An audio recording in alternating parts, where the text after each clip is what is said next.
किसे खबर है कि उम्र बस इस पे गौर करने में कट रही है। किसे खबर है कि उम्र बस इस पे गौर करने में कट रही है कि ये उदासी हमारे जिस्मों से किस खुशी में लिपट रही है।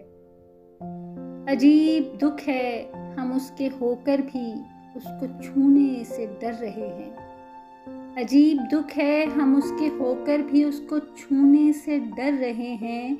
अजीब दुख है, हमारे हिस्से की आग औरों में बट रही है। मैं उसको हर रोज़ बस यही एक झूठ सुनने को फ़ोन करता।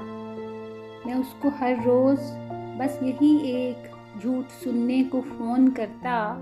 सुनो, यहाँ कोई मसला है, तुम्हारी आवाज़ कट रही है।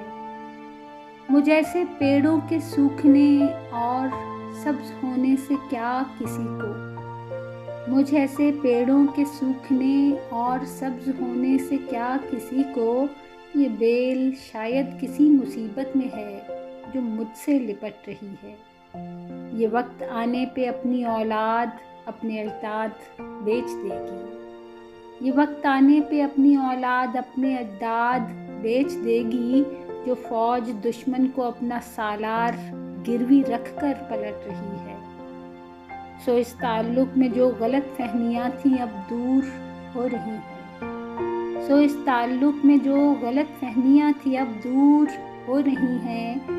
रुकी हुई गाड़ियों के चलने का वक्त है, धुंध छट रही है। किसे खबर है कि उम्र बस इस पे गौर करने में कट रही है कि ये उदासी हमारे जिस्मों से किस खुशी में लिपट रही है।